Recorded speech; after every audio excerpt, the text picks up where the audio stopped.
Hey everyone, it's Clay from How To Apps, and right now I'm going to show you how to factory reset your PlayStation 4.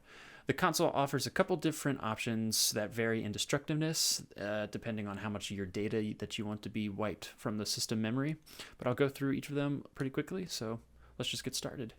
Alright, so we're just going to need to go over to Settings. You just do that by pressing up, of course. Going over to the far right, second from the right, it's this toolbox. We're going to go all the way down to the bottom of this list of settings until we get to Initialization. Okay, when we press X on this, we're given three different options.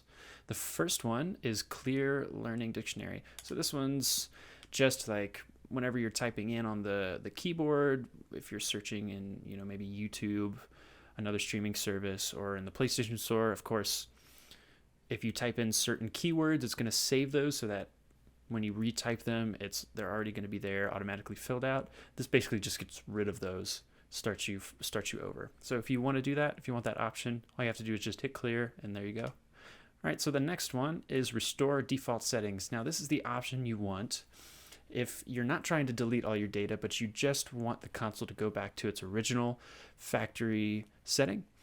Okay, so maybe you're having a technical problem with the console, or you think you've messed up something and you want it to go back to how it was originally out of box, but keep all your games, save data, accounts, users, all that. You certainly can do that.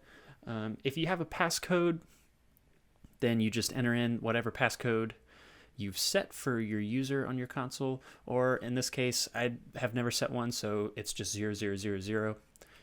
You just enter that in, and then you're good to go. All right, so the last one is the scenario you want if you're just trying to sell your console, trade it in, what have you, just trying to get rid of it, or you're going to upgrade to the PS5. This is going to get rid of all your data, games, users, account info, all that stuff. That's all going to be gone, wiped from the console, and it's going to be set back to its original factory settings. So if you're trying to do that because you want it to be in the original out-of-box state for the next owner, this is the option you want, Initialize PS4. So when I click on that, it gives you two more options.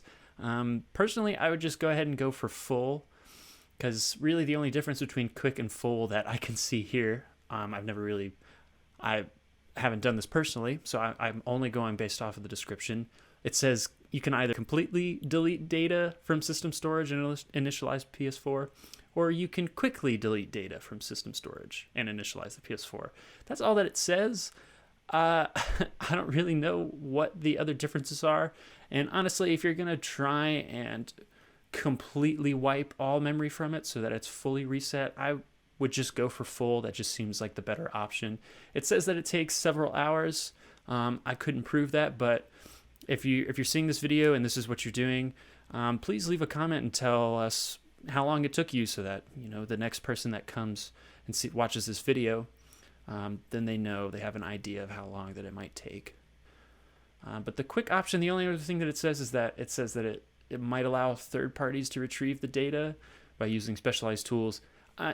That's just something that I personally try to avoid as much as I can. It seems unavoidable, a lot of the times this day and age, but if I can't avoid it, in this case, I will. But whichever one, it seems to do the job pretty good. I would say go for full. Okay, so those are the couple of options that the PlayStation 4 offers for factory resetting the console. If this video helped you out, please leave a like and a comment below, and subscribe to see more tutorials like this. Thanks.